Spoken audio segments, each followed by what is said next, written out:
would like to thank the organizers for inviting me. And actually it's interesting that most of the organizers are from ExxonMobil, that they chose somebody from BP to give this industrial lecture.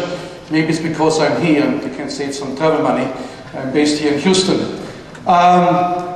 This is the first NAM meeting I'm attending in about 15 years. About 15 years ago, I exchanged my white coat to a black suit and went to the dark side of management. But it's good to be back and get a healthy dose of technology. Before I start, I would like to congratulate Alex Bell on behalf of BP, winning the first Michel Boudard Award. As I will tell you later, we have the pleasure of working with Alex in the area of syngas conversion. We also are working with a gentleman you have seen yesterday morning, Bob Grubbs, who is now a team with Caltech. And then Bob was obviously our first Nobel Prize winner working with BP. I hope there will be more coming. Tell you about our strategy working with universities. Anyhow, I have been asked basically this morning to give you a kind of a good news, good field story, telling you that after decades of research in Fischer-Tropsch, decades of research in MTO, those technologies have become commercial reality. Over the last 2 or 3 years, we see investments totaling over $30 billion in building action plants all over the world. So you see my title there, and I just want to point out this brave chemical engineer there, sitting on top of our GTR demonstration plant in Nikiski, working on something that looks like a valve, and I chemically don't know exactly what it is, but I will talk about our plant there as well, where we convert natural gas in Alaska to about 300 barrels of FT liquids, getting ready for our first commercial plant. I will follow this outline here and tell you first about the drivers that we see in spending more money on research in the area of conversion, talk about those global developments of the last couple of years, the opportunities we see, the challenges that are always there, and then end with some conclusion.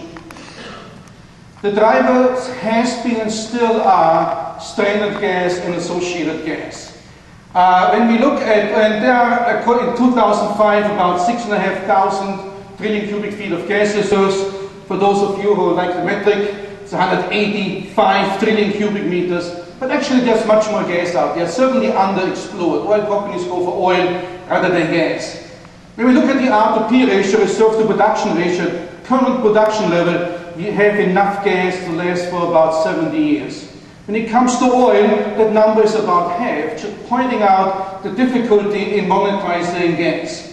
Most important number out there is that 40% of those gas reserves actually are what we call stranded, are in remote location. Where is that gas? You all know it: Russia, Qatar, Alaska. Alaska actually is a very good example.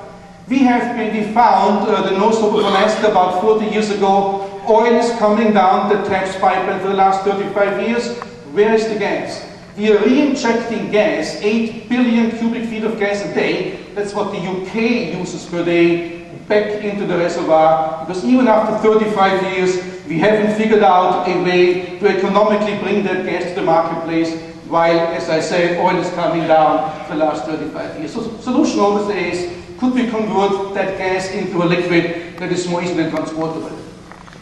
The associated gas, as I said, in Alaska, the good thing is we can reinject into our reservoir, but in many areas it's still being flared. You see this nice picture I found there on the internet from NASA.